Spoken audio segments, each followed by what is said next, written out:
Hello, fourth graders. It's Mrs. Guthrie again. Today I'm going to start a book that was Mrs. Williams' favorite book when she was your age. It's called Sarah, Plain and Tall. Chapter 1. Did Mama sing every day? Asked Caleb. Every single day? He sat close to the fire, his chin in his hand. It was dusk, and the dogs lay beside him on the warm hearthstones. Every single day, I told him for the second time this week, for the 20th time this month, the 100th time this year, and the past few years. And did Papa sing too? Yes, Papa sang too. Don't get so close, Caleb, you'll heat up. He pushed his chair back. It made a hollow scraping sound on the hearthstones, and the dogs stirred. Lottie, small and black, wagged her tail and lifted her head. Nick slept on. I turned the bread dough over and over on the marble slab on the kitchen table. Well, Papa doesn't sing anymore, said Caleb very softly. A log broke apart and crackled in the fireplace. He looked up at me. What did I look like when I was born? You didn't have any clothes on, I told him. I know that, he said. You looked like this. And I held the bread dough up in a round, pale ball. I had hair, said Caleb seriously. Well, not enough to talk about, I said. And she named me Caleb, he went on, filling in the old familiar story. I would have named you Troublesome, I said, making Caleb smile. And Mama handed me to you in the yellow blanket and said, he waited for me to finish the story. And said, I sighed, and Mama said, isn't he beautiful, Anna? And I was, Caleb finished. Caleb thought the story over, and I didn't tell him what I had really thought. He was homely and plain, and he had a terrible holler and a horrid smell, but those were not the worst of him. Mama died the next morning. That was the worst thing about Caleb. Isn't he beautiful, Anna? Her last words to me. I had gone to bed thinking how wretched he looked, and I forgot to say good night. I wiped my hands on the apron and went to the window. Outside, the prairie reached out and touched the places where the sky came down. Though winter was nearly over, there were patches of snow and ice everywhere. I looked at the long dirt road that crawled across the plains, remembering the morning that Mama had died, cruel and sunny.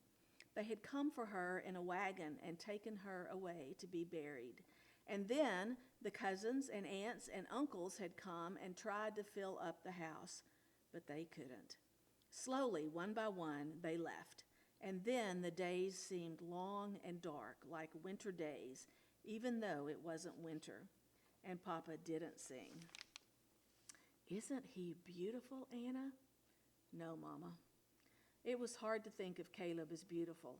It took 3 whole days for me to love him, sitting in the chair by the fire, Papa washing up the supper dishes, Caleb's tiny hand brushing my cheek, and a smile. It was the smile I know. Can you remember her songs? Asked Caleb. Mama's songs? I turned from the window. No, only that she sang about flowers and birds, sometimes about the moon at nighttime. Caleb reached down and touched Lottie's head. Maybe, he said, his voice low, if you remember the songs, then I might remember her too. My eyes widened and the tears came. Then the door opened and the wind blew in with Papa, and I went to stir the stew. Papa put his arms around me and put his nose in my hair. Nice soapy smell, that stew, he said. I laughed. That's my hair. Caleb came over and threw his arms around Papa's neck and hung down as Papa swung him back and forth, and the dogs sat up. It's cold in town, said Papa, and Jack was feisty. Jack was Papa's horse that he had raised from a colt. Rascal, murmured Papa, smiling, because no matter what Jack did, Papa loved him. I spooned up the stew and lighted the oil lamp, and we ate with the dogs crowding under the table, hoping for spills or handouts. Papa might not have told us about Sarah that night if Caleb hadn't asked him the question. After the dishes were cleared and washed and Papa was filling the tin pail with ashes, Caleb spoke up. It wasn't a question, really. "You don't sing anymore," he said. He said it harshly, not because he meant to, but because he had been thinking of it for so long. "Why?" he asked, more gently. Slowly, Papa straightened up. There was a long silence, and the dogs looked up, wondering at it. "I've forgotten the old songs," said Papa quietly.